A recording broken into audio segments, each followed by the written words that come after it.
Hello student, आज हम लोग पढ़ेंगे हार्मोन्स के बारे में। तो हार्मोन्स हम लोग पढ़ेंगे, हार्मोन्स के टाइप पढ़ेंगे, हार्मोन्स होते क्या हैं, इन सभी चीज़ों के बारे में इस लेक्चर में हम लोग डिस्कस करेंगे।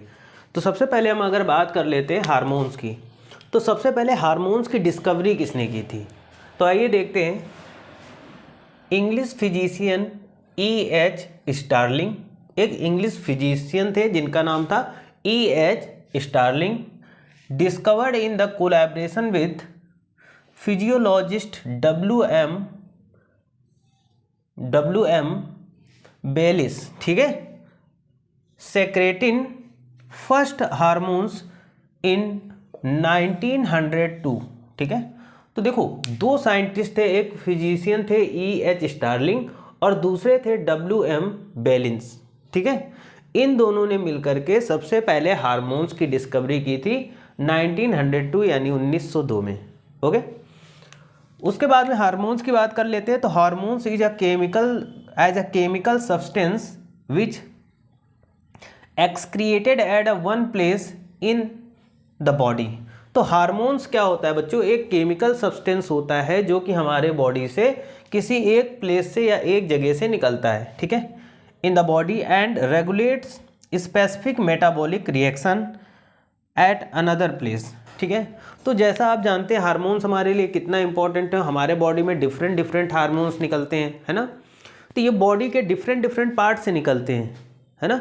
कहीं ग्लैंड से निकलते हैं हार्मोन्स और वहाँ से निकल के बॉडी के अदर पार्ट्स में जाते हैं और पूरे बॉडी को कहीं ना कहीं रेगुलेट करते हैं। तो हार्मोन्स अगर हमारे बॉडी में कम हो जाते हैं तब भी कोई बहुत सारी प्रॉब्लम्स हो जाती है, और अगर कभी कभी कुछ हार्मोन्स बहुत ही ज़्यादा आ जाएँ तो फिर वो भी हमारे बॉडी में प्रॉब्लम क्रिएट कर सकते हैं। जैसे हम बात करते हैं कि अगर ग्रोथ हार्मोन्स की बात कर लेते हैं, जिसे हम लोग GH हार्मोन्स बोलते हैं, सॉरी। तो GH हार्मोन्स हमारे पिट्यूटरी ग्लैंड से निकलते, पिट्यूटरी ग्लैंड से निकलते हैं। तो ये ग्रोथ हार्मोन्स हमारे लिए कितना इंपॉर्टेंट है, ये अगर प्रॉपर वे में निकलती है तो हमारी हाइट अच्छी रहती है, बहुत ज़्यादा निकल आया तो हम लोग बहुत ही ज़्यादा लंबे हो जाते हैं, कम निकला तो हाइट कम रह जाती है। तो ऐसे ही बॉडी में बहुत डिफरेंट टाइप के हार्मोन्स निकलते हैं और उनका हमारे बॉडी में बहुत ही ज़्यादा यूज़ है। तो हार्मोन्स बेसिकली बात करते हैं तो ये केमिकल सब्सटेंस होते हैं and excreted at a one place in our body, जो कि हमारे बॉडी के किसी एक प्लेस से एक्सक्रिएट होते हैं, ठीक है, और फिर बॉडी के अदर पार्ट्स में जा करके वहाँ पर अपना फंक्शन करते हैं, जो भी करना होता है। हम क्लासिफिकेशन की बात करते हैं तो हार्मोन्स की क्लासिफिकेशन की बात कर लेते हैं। इसको बोलते हैं, पहला हो जाएगा स्टेरॉयड हार्मोन्स, ठीक।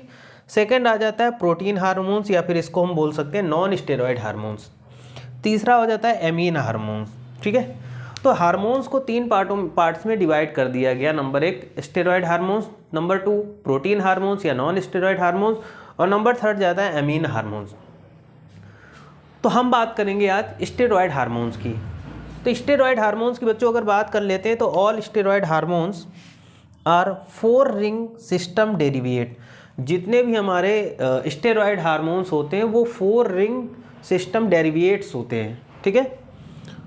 Among 4 rings 3 are cyclohexane rings, जिसमें से 3 क्या होती हैं, साइक्लोहेक्सेन रिंग होती है, and 1 is cyclopentane rings. Steroid एक क्या होती है, देखो 3 क्या होती है, साइक्लोहेक्सेन होती है, लेकिन एक जो रिंग होती है वो साइक्लोपेंटेन रिंग होती है, ठीक है। 1 इज साइक्लोपेंटेन रिंग, एक साइक्लोपेंटेन रिंग होगी, ठीक है। Steroid hormone insoluble in water, soluble in fat. तो जितने भी हमारे स्टेरॉयड हार्मोन्स होते हैं वो क्या होते हैं, वाटर में इनसॉल्युबल होते हैं, मतलब ये वाटर में सॉल्युबल नहीं होते हैं, है ना, यानी वाटर में इनसॉल्युबल होते हैं। लेकिन वहीं पर हम फैट की अगर बात कर लेते हैं तो स्टेरॉयड हार्मोन्स हमारे क्या होते हैं कि फैट में सॉल्युबल होते हैं, यानी फैट में घुल जाते हैं, ठीक है। स्टेरॉयड हार्मोन्स हमारे 4 रिंग सिस्टम डेरिवेट से मिलकर बने होते हैं, जिसमें से 3 क्या होते हैं, 3 हमारे साइक्लोहेक्सेन रिंग होती हैं और एक उसमें साइक्लोपेंटेन रिंग होती है। तो ये था हमारे स्टेरॉयड हार्मोन्स, ठीक है, जो कि वाटर में इनसॉल्युबल हैं।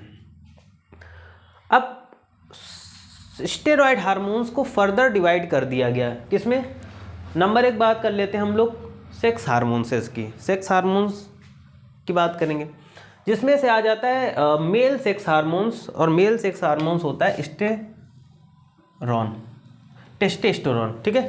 तो टेस्टोस्टेरोन एक मेल सेक्स हार्मोन्स होता है, ये आपको पता है। और इसी हार्मोन्स की वजह से क्या होता है कि प्यूबर्टी एज जब आती है, यानी मेल के अंदर जो चेंजमेंट आते हैं, दाढ़ी मूंछों का निकलना, है ना, और आवाज़ का भारी होना, यानी जितने भी मेल्स में सेक्सुअल कैरेक्टर्स आते हैं वो सब किसकी वजह से होता है? टेस्टोस्टेरोन की वजह से, ठीक। वैसे हम फीमेल की बात कर लेते हैं बच्चों, तो फीमेल में आता है इस्ट्रोजन हार्मोन्स। ये फीमेल सेक्स हार्मोन्स होता है, मतलब फीमेल में जो भी चेंजमेंट आते हैं, सेक्सुअली चेंजमेंट हो या फिजिकली चेंजमेंट, जो भी 12 से 13 साल की उम्र के बाद किसी लड़की में जो चेंजमेंट दिखाई देते हैं, वो सारे चेंजमेंट्स हमारे बेसिकली किसके होते हैं? एस्ट्रोजन हार्मोन्स के। समझ गए होगे एस्ट्रोजन हार्मोन्स के चेंजमेंट क्या होते हैं। उसके बाद बच्चों एक और हार्मोन्स आ जाता है जिसको हम लोग बोलते हैं प्रेगनेंसी हार्मोन्स, प्रोजेस्टीन जिसे बोलते हैं, ठीक है। प्रेगनेंसी हार्मोन्स ये फीमेल्स के लिए बहुत ही ज़्यादा इंपॉर्टेंट होता है, क्योंकि सारी जो प्रेगनेंसी से रिलेटेड जो भी चीज़ें आती हैं फीमेल्स में, वो इसी हार्मोन्स की वजह से सक्सेस हो पाती है। मेंस्ट्रुअल साइकिल वगैरह आना, ये सब एस्ट्रोजन और प्रोजेस्टेरोन की वजह से ही होता है, ठीक है। ये हार्मोन्स हमारे फीमेल्स के लिए बहुत ही ज़्यादा इंपॉर्टेंट। उसके बाद में हम बात कर लेते हैं एड्रिनोकार्टिकल हार्मोन्स। एड्रिनोकार्टिकल हार्मोन्स क्या होते हैं? एड्रिनल कॉर्टेक्स सेक्रेट्स, जो एड्रिनल कॉर्टेक्स होता है वो क्या करता है? Secretes a large number of hormones which are derivatives of cholesterol, ठीक है। तो एड्रिनल कॉर्टेक्स जो होता है वो लार्ज नंबर में, बहुत ही ज़्यादा मात्रा में हार्मोन सेक्रेट करता है, और विच आर डेरिवेट्स ऑफ कोलेस्ट्रॉल, जो कि कोलेस्ट्रॉल के क्या होते हैं? डेरिवेट्स होते हैं। ये चीज़ आपको समझ में आएगी, किसके? कोलेस्ट्रॉल के डेरिवेट्स होते हैं। It regulates the metabolism of carbohydrate, protein and fat. तो ये जो एड्रिनोकार्टिकल हार्मोन्स होता है, ये क्या होता है? चाहे वो हम कार्बोहाइड्रेट की बात कर लें, चाहे हम प्रोटीन की बात कर लें, चाहे हम फैट की बात कर लें, इन सब का जो मेटाबॉलिज्म होता है उसको ये रेगुलेट करने का काम करता है। आगे बात कर लेते हैं। Aldosterone is secreted by cell of glomerulosa, ठीक है, लेयर ऑफ एड्रिनल कॉर्टेक्स। बच्चों देखो यहाँ पर अगर बात करें एल्डोस्टेरोन जो हार्मोन्स होता है उसका सेक्रीजन होता है सेल ऑफ ग्लोमेरुलोसा। जो ग्लोमेरुलोसा की सेल होती हैं, और वो सेल पाई कहाँ जाती है? एड्रिनल कॉर्टेक्स में। तो एड्रिनल कॉर्टेक्स में ये जो सेल पाई जाती है उन्हीं से इस हार्मोन्स का सेक्रीजन होता है। It regulates the mineral in the body, जो कि हमारे बॉडी में मिनरल को रेगुलेट करती हैं, ठीक है। तो आज सिर्फ और सिर्फ हमने स्टेरॉयड हार्मोन्स के बारे में पढ़ा। नेक्स्ट लेक्चर में हम लोग क्या पढ़ेंगे? हम प्रोटीन हार्मोन्स, और फिर नेक्स्ट लेक्चर में हम लोग एमीन हार्मोन्स के बारे में पढ़ेंगे।